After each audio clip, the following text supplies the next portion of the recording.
নমস্কার দর্শক বন্ধুরা, ব্রেকিং দ্য সাইলেন্স এই অনুষ্ঠানে আপনাদেরকে স্বাগত। আজকে আমরা উপস্থিত হয়েছি রাজ্যে যে এইচআইভি এইডস নিয়ে ভয়াবহতার সৃষ্টি হয়েছে সেগুলো নিয়ে একটু কথাবার্তা বলার জন্য। এইচআইভি এইডস নিয়ে কথাবার্তা না বললে এবং সেটা যে স্টিগমা এবং মিথ নানা রকমের ভুল ভ্রান্ত ধারণা আছে সেগুলো নিয়ে কথাবার্তা না বললে এই রোগের সাথে লড়াই করা সম্ভব নয়। তাই আমাদের সাথে আজকে উপস্থিত হয়েছেন শ্রী দীপক সোম। উনি হচ্ছেন স্টেট প্রোগ্রাম ম্যানেজার আমাদের প্রিজন ইন্টারভেনশনের। তো স্যার, আপনাকে স্বাগত। আজকে আমরা কিছু এইচআইভি এইডস এবং ঝুঁকিপূর্ণ যে গোষ্ঠীগুলো আছে তাদের নিয়ে আপনার সাথে কিছু আলোচনা করব, আপনার মতামত জানব। তো যে ঝুঁকিপূর্ণ গ্রুপ যেটা বলছি আমরা, হাই রিস্ক গ্রুপ, এদের নিয়ে আমরা অ্যাকচুয়ালি কি বুঝি? ঝুঁকিপূর্ণ গ্রুপ গোষ্ঠী বলতে আমরা কি বুঝি? নমস্কার আপনাকে। সেই সঙ্গে আমি ধন্যবাদ এবং কৃতজ্ঞতা জানাচ্ছি দূরদর্শন কেন্দ্রের কর্মকর্তা, সেই সঙ্গে ত্রিপুরা এইডস কন্ট্রোল সোসাইটির কর্মকর্তাগণকে আমাকে আজ এই অনুষ্ঠানে ব্রেকিং সাইলেন্স এই অনুষ্ঠানে কথা বলার জন্য সুযোগ করে দেওয়ার জন্য। এই যে আজকের যে অনুষ্ঠান, সেই অনুষ্ঠানের যে ট্যাগ লাইনটা ব্রেকিং দ্য সাইলেন্স, আমার কাছে মনে হচ্ছে আমার ব্যক্তিগত খুবই প্রাসঙ্গিক একটা বিষয়। যে প্রাসঙ্গিক বিষয়টা নিয়ে আমাদের এখন সত্যিকার অর্থেই আমাদের এটা নিয়ে কথা বলা দরকার।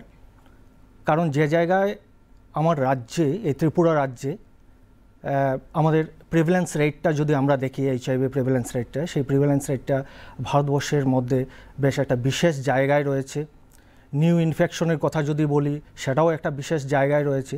তো সেই জায়গায় দাঁড়িয়ে আজকের এই অনুষ্ঠানের একটা বিশেষ প্রাসঙ্গিকতা রয়েছে।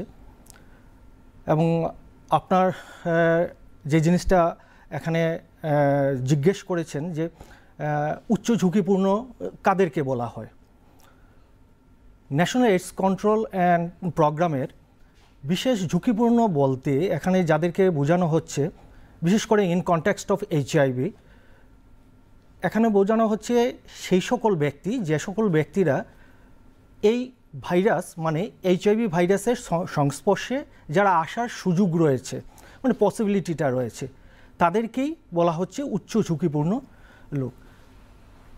কিন্তু পাশাপাশি আমাদের প্রোগ্রামটা ডেলিভারি করার ক্ষেত্রে ন্যাশনাল এইডস কন্ট্রোল প্রোগ্রামে কিছু কি পপুলেশনকে আইডেন্টিফাই করা হয়েছে। এই উচ্চ ঝুঁকিপূর্ণ যে সমস্ত লোকেরা আছেন তাদের মধ্যে কি পপুলেশন যাদেরকে বলা হয়, ওনারা হচ্ছেন, যেমন ইভেন আমরা যাদেরকে বলি মার্জিনালাইজড পপুলেশনও বলতে পারি, প্রান্তিক জনগোষ্ঠী বলতে পারি ওদেরকে, এবং হিডেন পপুলেশন, সেটা ওরা হচ্ছে মহিলা যৌনকর্মী, সমকামী পুরুষ, শিরাপতে যারা মাদকদ্রব্য গ্রহণ করছেন। বিশেষ করে এই তিনটা গ্রুপকেই, তিনটে জনগোষ্ঠীকেই বলা হচ্ছে এখানে কি পপুলেশন হিসেবে বলা হচ্ছে।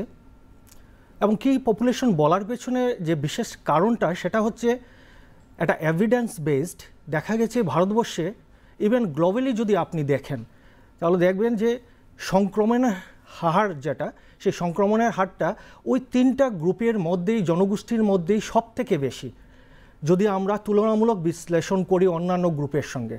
যেমন ব্রিজ পপুলেশন বলে আরেকটা রয়েছে, সেই ব্রিজ পপুলেশনের মধ্যে যারা আসছে ওনারা হচ্ছেন ট্রাকার্স, ট্রান্সপোর্ট ওয়ার্কার্স, ওনারা আসছেন। পাশাপাশি এই এনএসপি প্রোগ্রামের 5 ফেজে আমরা যাদেরকে আরও বেশি একটু অ্যাড্রেস করতে চাইছি বা অ্যাড্রেস করা হচ্ছে, ওরা হচ্ছে গিয়ে অ্যাট্রিক্স পপুলেশন। কি পপুলেশন তো আছেই, বিশেষ করে নাকো প্রোগ্রাম স্পেসিফিক্যালি ফোকাসড অন এইচআরজি, তো হাই রিস্ক গ্রুপের উপরে। কিন্তু দেখা যাচ্ছে যে আমাদের অ্যাট্রিক্স পপুলেশন বলতে যাদেরকে বোঝাচ্ছি, যেমন এই যে যারা হাই রিস্ক পপুলেশন আছেন তাদের যারা পার্টনাররা আছেন, সেই পার্টনাররা সেক্সুয়াল পার্টনার হতে পারেন, ইনজেক্টিং পার্টনার হতে পারেন।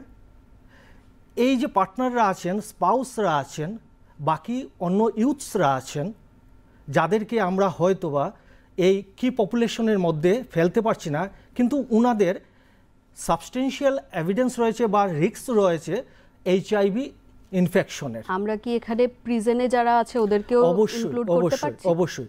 ওইটা অ্যাট্রিক্স পপুলেশনই এসে যাচ্ছে ওরা।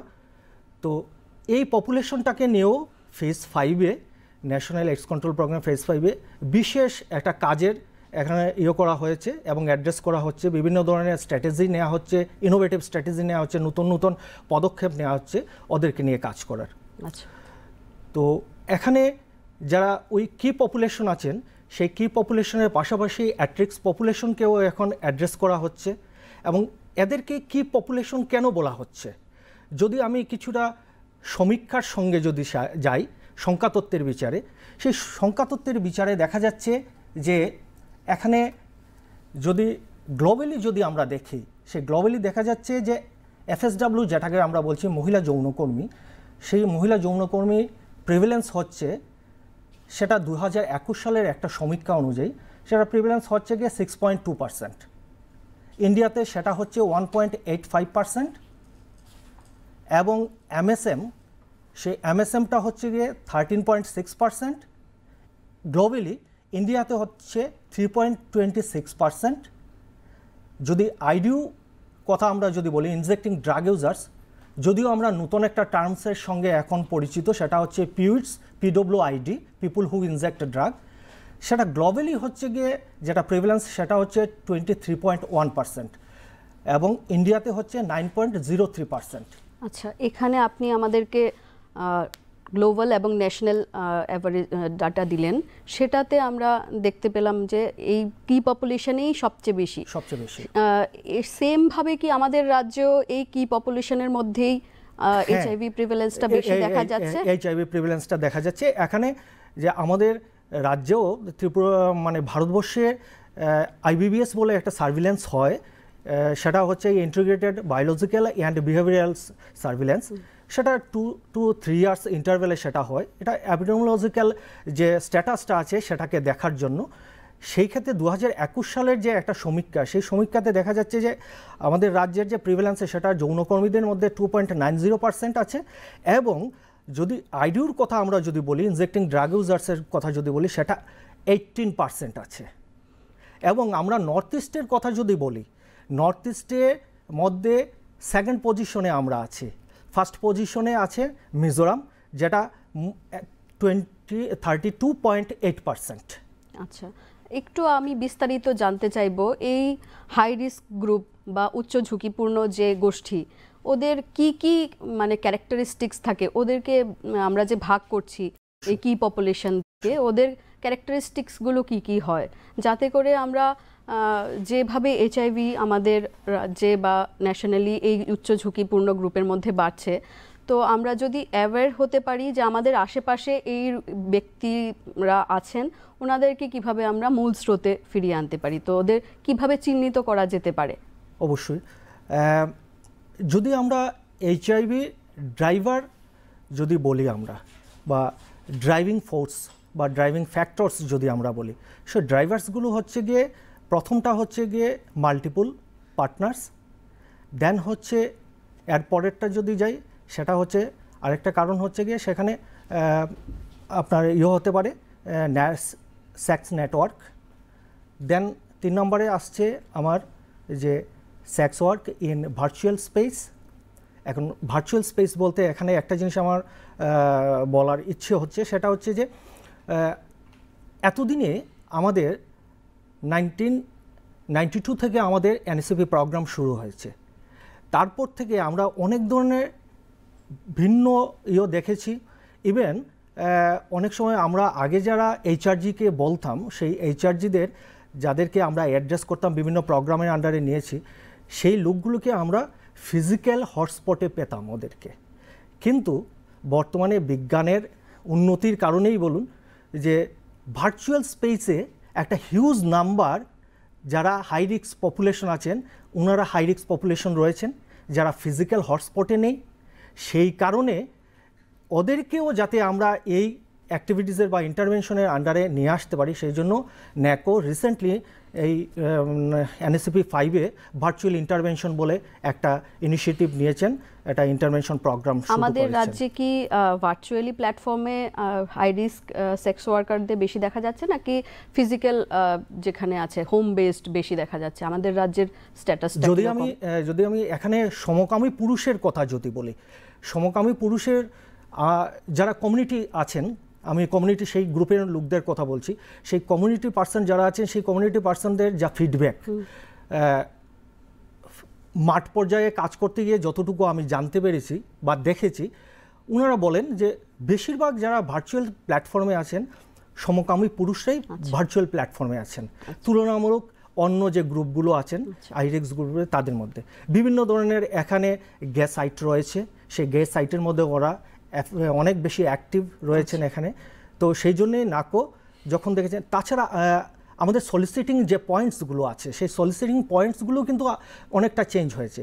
সেই কারণে আমরা এখন চেষ্টা করছি বিশেষভাবে নাকো প্রোগ্রামগুলো ইন্টারভেনশন করতে চাইছেন স্পা এবং যেগুলো বিউটি পার্লার যেগুলো আছে সেগুলোর মধ্যেও যাতে ইন্টারভেনশনটাকে আরটু এক্সটেন্ড করা যায় সেই জায়গাটাতেও যায়, কারণ ওই সেন্টারগুলোর মধ্যে সেটা এভিডেন্স বেসড দেখা যাচ্ছে যে এখানে কিছুটা সলিসিটেশন পয়েন্ট হিসাবে এগুলোকেও ব্যবহার করা হচ্ছে।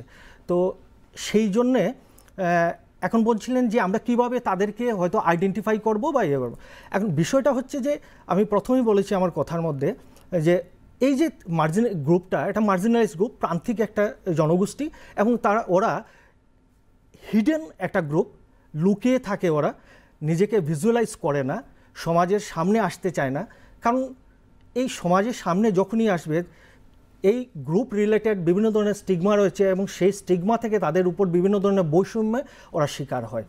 তো সেই কারণে এই গ্রুপগুলো হিডেন কমিউনিটি, এবং সেই জায়গাতে ওদেরকে কিভাবে অ্যাড্রেস করা যায় বা ইন্টারভেনশনের আন্ডারে নিয়ে আসা যায়, সেজন্য নাকো একটা সিস্টেমেটিক বা স্ট্র্যাটেজিক একটা প্ল্যান নিয়েছেন বা এই প্রোগ্রামটাকে এভাবেই রান করানো হচ্ছে যে আমরা পিয়ার লেড প্রোগ্রাম হবে। পিয়ার দ্যাট মিনস সেই কমিউনিটি থেকেই একজনকে নিয়ে নেওয়া হচ্ছে এবং তাকেই বলা হচ্ছে যে তোমার চেনা জানা যারাই আছে, সেটা সেক্সুয়াল পার্টনারেই হোক, সোশ্যাল নেটওয়ার্কের আন্ডারেই থাকুক বা অন্য তোমার পরিচিত যে আছে তাকে তুমি এই প্রোগ্রামের আন্ডারে নিয়ে আসো, বুঝিয়ে নিয়ে আসো, তারপর এর জন্য এটাকে পিয়ার লেড ইন্টারভেনশন বলছে। আচ্ছা, আমাদের রাজ্যে Tripura state AIDS control society কি সুযোগ সুবিধা বা কিভাবে সার্ভিস দিচ্ছে আমাদের এই হাই রিস্ক গ্রুপের মধ্যে? ত্রিপুরা এইডস কন্ট্রোল সোসাইটি নাকোর যে সমস্ত প্রোগ্রামগুলো আছে সেই প্রোগ্রামগুলোকে ওনারা ইমপ্লিমেন্ট করছেন ফিল্ড লেভেলে। এখানে 13 নাম্বার 13টা টার্গেটেড ইন্টারভেনশন প্রোগ্রাম রয়েছে, যে টার্গেটেড ইন্টারভেনশন প্রোগ্রামের মধ্যে এই যে আমাদের মার্জিনালাইজড পপুলেশন যারা আছেন সেই পপুলেশনগুলোকে কভারেজে নিয়ে আসা হচ্ছে, তাদেরকে বিভিন্ন ধরনের সার্ভিস প্রোভাইড করা হচ্ছে, এবং এই যে সার্ভিসগুলো দেয়া হচ্ছে সেই সার্ভিসগুলো 3 টায়ার্স হিসাবে আমরা বলতে পারি, 3টা স্তরে দেওয়া হচ্ছে। একটা হচ্ছে যে আমরা ডিআইসি অ্যাপ্রোচে যাচ্ছে, ড্রপ ইন সেন্টার অ্যাপ্রোচে। ড্রপ ইন সেন্টার অ্যাপ্রোচে এখানে আমার ক্লিনিক্যাল সার্ভিসটাও থাকছে। সেই ক্লিনিক্যাল সার্ভিসেসে কি সার্ভিস দেওয়া হচ্ছে? ক্লিনিক্যাল সার্ভিসেসের মধ্যে এখানে সেক্সুয়াল ট্রান্সমিটেড ইনফেকশন যেগুলো আছে সেগুলো তার ম্যানেজমেন্টের জন্য এখানে সার্ভিসটা দেওয়া হচ্ছে। সেই ক্লিনিক্যাল সার্ভিস ডাক্তার থাকছেন এখানে, এবং পাশাপাশি এই ডক্টর কিন্তু আবার সেই কমিউনিটি প্রেফার্ড ডক্টরকে নেওয়াই হচ্ছে, কারণ আমরা চাই তাদের অ্যাক্সেসিবিলিটিটা যাতে আরও বেশি হয়, আরও বেশি বাড়ে। তো সেই কারণে যাতে এই যে এনভায়রনমেন্টটা আছে সেটা যাতে একটা ফ্রেন্ডলি এনভায়রনমেন্ট হয়, সেই জন্য কমিউনিটি ফিডব্যাক নেওয়া হয় প্রথমে, তারপরেই সমস্ত কিছু সেট আপটা করা হয়। ইভেন ডিআইসি সেট আপটাও করার আগে তাদেরকে একটা ফিডব্যাক নেওয়া হয় যাতে তার অ্যাক্সেসিবিলিটিটাকে আমরা এনশিওর করতে পারি। আচ্ছা, ওনাদেরকে মূল স্রোতে ফিরিয়ে আনার জন্য কি আমাদের এই আপনি যে বললেন এনজিওরা, ওরা কি কাউন্সিলিং এবং নানা রকমের বিহেভিয়ারাল চেঞ্জ কমিউনিকেশনের মধ্যে দিয়ে কাজ করছে? অবশ্যই। তো এই যে 3টা স্টেপে কাজ হচ্ছে, প্রথমটা তো বললাম ডিআইসি অ্যাপ্রোচে হচ্ছে, সেকেন্ডটা হচ্ছে যে আমরা এখানে যাচ্ছি রেফারেল লিঙ্কেজের একটা ম্যাটারে। কারণ দেখুন, যারাই এই মার্জিনালাইজড পপুলেশন আছেন সেই মার্জিনালাইজড পপুলেশনরা ওরা বিভিন্ন ধরনের কমরবিডিটিতে ওরা ভুগেন, বিশেষ করে যারা পিউরস বা ইনজেক্টিং ড্রাগ ইউজার্স যারা আছেন ওদের মধ্যে খুব ব্লাডবোর্ন আদার্স ডিজিজগুলো থাকে, ধরুন হ্যাপাটাইটিস বি, সি, তাছাড়া টিবি ইনফেকশনও থাকতে পারে। তো এই যে কমরবিডিটিগুলো, সেই কমরবিডিটির দ্বারা ওরা আক্রান্ত থাকেন। তো সেই সার্ভিসের সঙ্গে যাতে ওদেরকে লিঙ্কেজ করানো হয়, পাশাপাশি এখানে ইনজেক্টিং ড্রাগ ইউজার্স যারা আছেন সেই ইনজেক্টিং রুট থেকে যাতে ওদেরকে উঠিয়ে নিয়ে আসা যায়, শিফট করে নিয়ে যায়, সেই জন্য এখানে অপিওয়েড সাবস্টিটিউশন থেরাপি রয়েছে। রাজ্যে বর্তমানে 23 নাম্বারস ওএসটি সেন্টার রয়েছে। সেই ওএসটি সেন্টার থেকে বিনামূল্যে ওদেরকে ট্রিটমেন্টের ব্যবস্থা করে দেওয়া হয়েছে, ওরা মেডিসিন পাচ্ছে, সেই সুযোগটা রয়েছে এখানে। এবং পাশাপাশি আমরা আরেকটা জিনিস দেখেছি যে এই রাজ্যে এইচআইভি এবং এইডস এই দুটা শব্দ 98 to 99% লোক সেটা জানেন, এই দুটা শব্দ শুনেছেন ওনারা। কিন্তু যে জায়গাতে অল্প একটু গ্যাপিংস আমার মনে হয় সেটা হচ্ছে গিয়ে যে কম্প্রিহেন্সিভ নলেজটা ওদের কাছে নেই। সেই কম্প্রিহেন্সিভ নলেজটা যাতে ওদের কাছে যায় সেই কারণে, এবং আমরা এই কাজটা করতে গিয়ে ইভেন নাকো বলছেন যে এখন মোটোটা হচ্ছে break the silo, build synergies with others vertical programmes. Vertical programmes বলতে এখানে আমাদের টিউবারকুলোসিসের প্রোগ্রাম রয়েছে, হেপাটাইটিস বি প্রোগ্রাম রয়েছে, সির রয়েছে, national viral hepatitis control programme রয়েছে, মেন্টাল হেলথের প্রোগ্রাম রয়েছে। সেই ভার্টিক্যাল প্রোগ্রামের সঙ্গে ওদেরকে লিঙ্কেজ করা, সেটা হচ্ছে হাই রিস্ক গ্রুপটাকে, পাশাপাশি অ্যাট্রিক্স পপুলেশনটাকেও এটার সঙ্গে যাতে আমরা এই সিনার্জিটার থেকে, কারণ এটা শুধুমাত্র যে ক্রাইসিসটা, সেই ক্রাইসিসটা শুধুমাত্র স্বাস্থ্য দপ্তরের একার দ্বারা সম্ভব নয় এই ক্রাইসিসটাকে ম্যানেজ করা। সেই সঙ্গে ইভেন নাকো এখন রিকমেন্ড করছেন যে যতগুলো আমাদের লাইন ডিপার্টমেন্ট আছেন, ভার্টিক্যাল যেগুলো প্রোগ্রামগুলো চলছে, সব প্রোগ্রামের সঙ্গে যাতে আমরা একটা ক্রস রেফারেল সিস্টেমটাকে ডেভেলপ করতে পারি। সেই ক্রস রেফারেল যদি আমরা ডেভেলপ করতে পারি তাহলে একদিকে যেমন আমরা কি হচ্ছে মর্টালিটিটাকেও আমরা করতে পারছি, কমিয়ে আসতে পারছি। তো এই সার্ভিসগুলোকে এই যাতে সিনার্জি করা যায় সমস্ত সবার স্টেক হোল্ডার যারা আছেন, এবং সেই লক্ষ্যে ত্রিপুরা এইডস কন্ট্রোল সোসাইটির বিভিন্ন ডিভিশনগুলো, বিশেষ করে আইসি ডিভিশন যারা আছেন, আইসি ডিভিশনে একটা মিশন মুডে কাজ করছেন এই বিষয়গুলো নিয়ে, যাতে রাজ্যের প্রত্যেকটা লোকের কাছে যাতে আমাদের এইচআইভি এইডস সম্পর্কে একটা সম্যক ধারণা থাকে এবং সেই কম্প্রিহেন্সিভ নলেজটা থাকা প্রয়োজন। কারণ এইচআইভি এইডস এই দুটা শব্দ জানলেই যথেষ্ট নয়, আমাকে জানতে হবে তার মিথসটা জানতে হবে, যে কথাটা আপনি আগে বলছিলেন যে মিথসের ম্যাটারটা। এই মিথ থেকেই কিন্তু আমাদের বিভিন্ন ধরনের এখানে স্টিগমা এবং ডিসক্রিমিনেশনের ইস্যুগুলোই এসে যায়। তো যাতে আমাদের সম্যক ধারণা থাকে সেই বিষয়ে একটা কাজ হচ্ছে, বিভিন্ন division Tripura AIDS control society mission মুডে কাজ করছেন এই বিষয়গুলো নিয়ে, এবং আমাদের যারা স্টেক হোল্ডাররা আছেন সেই স্টেক হোল্ডাররা যাতে আমরা একই এইতে আসতে পারি, একটা যুগ্মভাবে যাতে একটা প্রচেষ্টা নিতে পারি এই ক্রাইসিসটাকে ডিল করার জন্য। আচ্ছা, আমাদের এই যে হাই রিস্ক গ্রুপ আছে ত্রিপুরাতেও আপনি যে বললেন কি পপুলেশন আছে, ওনাদের মধ্যে কোন ঝুঁকিপূর্ণ গ্রুপের মধ্যে আমরা এখন বেশি দেখতে পাচ্ছি প্রিভেলেন্স, বা আমরা যেটা বলি যে প্রবণতা এইচআইভি ইনফেকশন, সেটা কোন গ্রুপের মধ্যে বেশি দেখা যায়? যদি আমরা প্রিভেলেন্সের কথা এই আইবিবিএস ইয়েটাকেই যদি সমীক্ষাটাকেই যদি আমরা দেখি তাহলে খুব সহজেই আমরা এটাকে অনুধাবন করতে পারছি যে আমাদের যারা ইনজেক্টিং ড্রাগ ইউজার্স আছে তাদের মধ্যেই প্রিভেলেন্সটা সব থেকে বেশি আসছে। কারণ 2021-এর যে প্রিভেলেন্স রেটটা সেটা হচ্ছে 18% প্রিভেলেন্স রেট। সো অবভিয়াসলি বাকির থেকে অনেকটাই বেশি, এবং আমরা সেকেন্ড পজিশনে আছি নর্থ ইস্টার্ন জোনের মধ্যে। তো অবভিয়াসলি এই ইনজেক্টিং ড্রাগ ইউজার্সের মধ্যে এই প্রবণতাটা সব থেকে বেশি, এবং যেটা বলছিলাম যে ড্রাইভিং ফোর্স যেটা আছে বা ফ্যাক্টরস যেগুলো আছে যেগুলো আমাদের এইচআইভি এপিডেমিকটাকে অ্যাফেক্ট করে, সেটার মধ্যে সাবস্টেন্স অ্যাবিউজ একটা বিশেষ কারণ। এবং এই রাজ্যে, ত্রিপুরা রাজ্যে এখন এভিডেন্স যা বলছে বা ডেটা যা বলছে সেটার থেকে খুব সহজে এটাকে বলা যায় যে আমাদের ইনফেকশনটা কনসেন্ট্রেটেড অবস্থায় এখন ইনজেক্টিং ড্রাগ ইউজার্সের মধ্যে। আচ্ছা, আপনার থেকে জানতে চাইবো কেন ইনজেক্টিং ড্রাগ ইউজার্সরা এইচআইভিতে আক্রান্ত হয়ে যাচ্ছে, মানে কিভাবে, কোন পথে, কিভাবে ওরা কি এরকম ঝুঁকি নিচ্ছে যাতে করে ইনজেক্টিং ড্রাগ ইউজার্সদের মধ্যে এইচআইভি ইনফেকশন চলে আসছে, এটা যদি একটু আপনি। অবশ্যই, যদি আমরা ইনফেকশনের কথা যদি বলি, সেই ইনফেকশনের কথা বা প্রেভেলেন্সের কথাই যদি বলি, দেখা যাচ্ছে যে 9 to 43% হায়ার হচ্ছে আমাদের এই মার্জিনালাইজড পপুলেশনের ইনফেকশনের ক্ষেত্রে, যেটা আমার জেনারেল কমিউনিটি থেকে অনেক বেশি ইনফেকশন রেটটা। এখন যদি আমরা স্পেসিফিক্যালি এখানে ইনজেক্টিং ড্রাগ ইউজার্সের যদি কথা বলি, সেই জায়গাতে দেখা যাচ্ছে যে ইনফেকশন কিভাবে ছড়াচ্ছে। ইনফেকশন দেখুন 4টা রাস্তাতেই ছড়াচ্ছে, তার মধ্যে 2টা লিডিং যেটা হচ্ছে, একটা হচ্ছে সেক্সুয়াল রুটে হচ্ছে। কি কি রাস্তাগুলো একবার যদি আপনি সবার জন্য, দর্শকদের জন্য একবার একটু বলে দেন। অবশ্যই 4টা রাস্তা, সেই 4টা রাস্তাতে এখন এইচআইভি সংক্রমণ হতে পারে একজন সংক্রামিত ব্যক্তি থেকে। সেই সংক্রামিত ব্যক্তির সঙ্গে যদি অসুরক্ষিতভাবে যদি যৌন সংক্রমণ মানে হয়, সম্পর্ক হয়, সেই ক্ষেত্রে সংক্রমণ হওয়ার সুযোগ রয়েছে, এইচআইভি সংক্রমণ হওয়ার সুযোগ রয়েছে। 2 নম্বরটা হচ্ছে এই যে ইনজেক্টিং ড্রাগ ইউজার্স যারা আছেন, মানে কন্টামিনেটেড নিডল সিরিঞ্জ, যদি কেউ সংক্রামিত ব্যক্তি সেটা যদি ব্যবহার করে থাকেন এবং ব্যবহার করার পর সেটাকে স্টেরিলাইজ না করে যদি আরেকজন সেটাকে ব্যবহার করেন, সেখানে উনার এইচআইভিতে সংক্রমণ হওয়ার সুযোগ রয়েছে। যদি মা সংক্রামিত থাকেন এইচআইভি ভাইরাসে, তাহলে উনার গর্ভস্থ সন্তানের মধ্যে সেটা হতে পারে, সংক্রমণ হতে পারে। যদিও আমাদের চিকিৎসা এখন অনেক বেশি উন্নত, দেখা যাচ্ছে যে ডিসকর্ডেন্ট মাদার্স যারা রয়েছেন বা ইভেন প্যারেন্টস পিএলএইচআইভি মানে পজিটিভ রয়েছেন, কিন্তু যার নিউবর্ন বেবি, সেই নিউবর্ন বেবি কিন্তু এইচআইভি মুক্ত হচ্ছে, এখানে রিঅ্যাক্টিভ হচ্ছে না।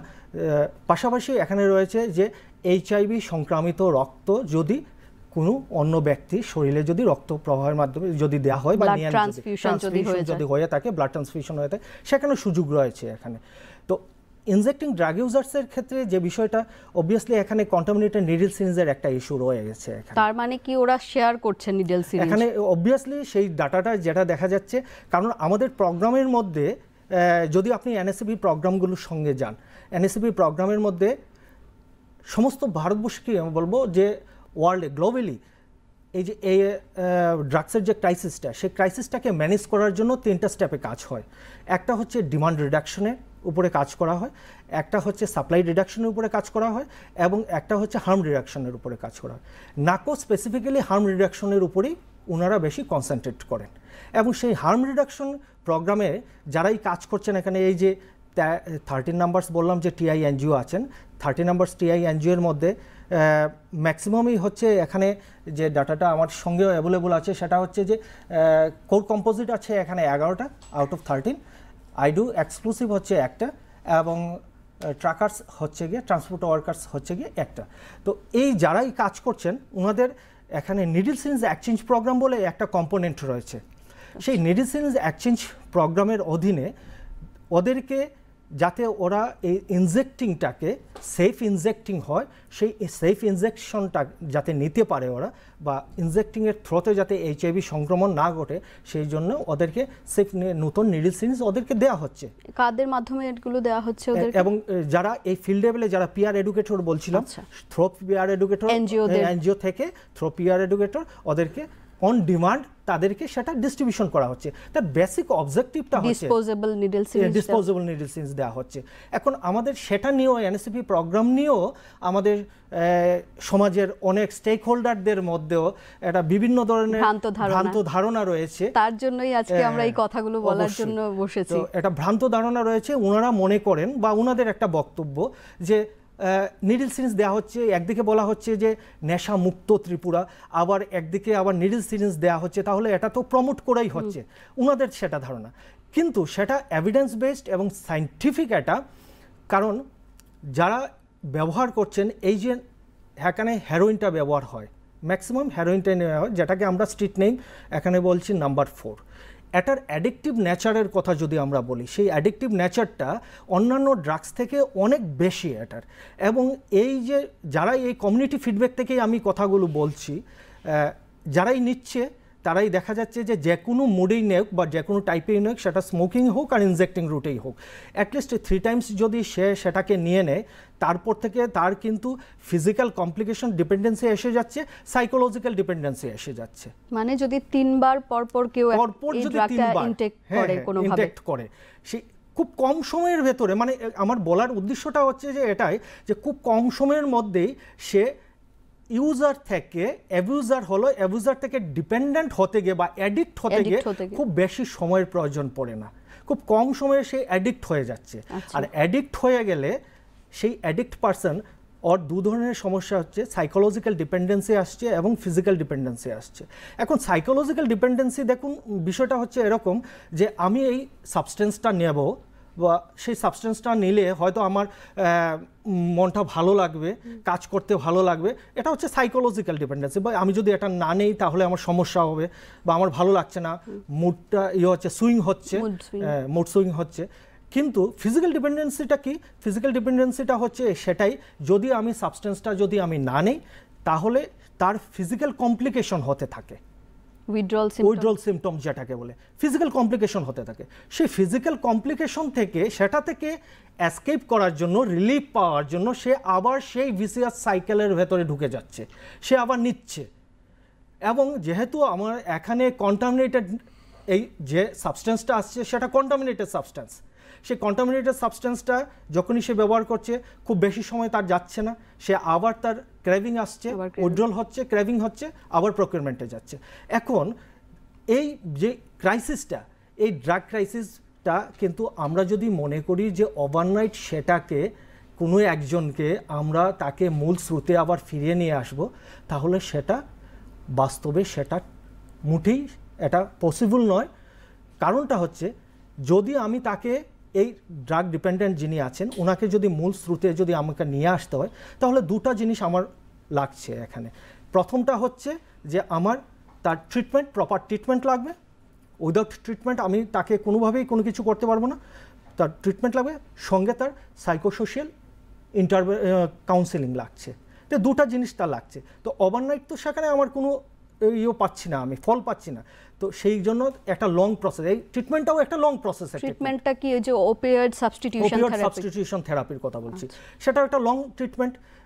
সেই লং ট্রিটমেন্টে এই সময়টুকুর ভেতরে সে যাতে আর কোনোবার এই নিডল সিরিঞ্জ, যখন আজকে দেখা গেল আমি যদি তাকে নিডল সিরিঞ্জ না দিচ্ছি, ফ্যাক্ট যেটা ফিল্ডের, আমি যদি তাকে নিডল সিরিঞ্জ না দিচ্ছি সে তার ফিজিক্যাল কমপ্লিকেশন হবে, সে উইদাউট প্রপার বা ক্লিন নিডল সিরিঞ্জ ছাড়া সে কন্টামিনেটেড নিডল সিরিঞ্জ সে কিন্তু ব্যবহার করবে, শেয়ার করবে।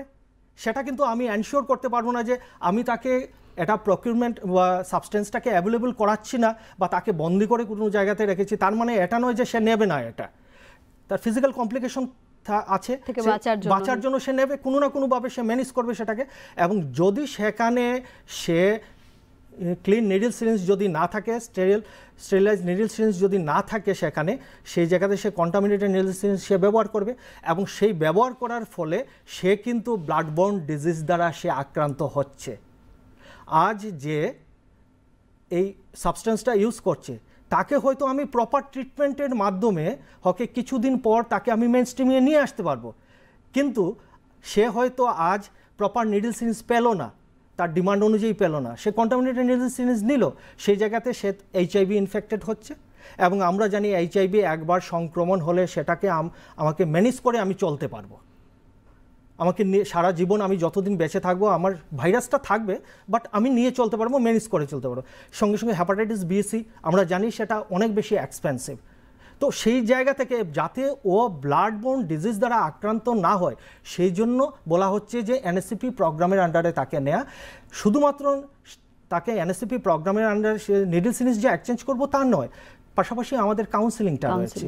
সেই কাউন্সেলিংয়ের মাধ্যমে তাকে বোঝানো হয় যে তোমার কি অ্যাডভার্স এফেক্ট আসতে পারে এখানে, সেই জন্য তোমার এই আমরা এই কাউন্সেলিং এই পদ্ধতিগুলো সবগুলো হাই রিস্ক গ্রুপের জন্যই প্রোভাইড করছি আমরা, মানে FSW হোক, man having sex with main, injecting drug users, প্রত্যেকটা গ্রুপের জন্য এই কাউন্সেলিং। বিশেষ করে ওই NSCP প্রোগ্রামটা, নিডল সিরিঞ্জ এক্সচেঞ্জ প্রোগ্রামটা শুধুমাত্র আমাদের যারা ইনজেক্টিং ড্রাগ ইউজার্স তাদের জন্য, এনজিওদের মাধ্যমে ফিল্ড লেভেলে এই কাজগুলো করা হচ্ছে, তাহলে এই সার্ভিসগুলো এনশিওর করা হচ্ছে।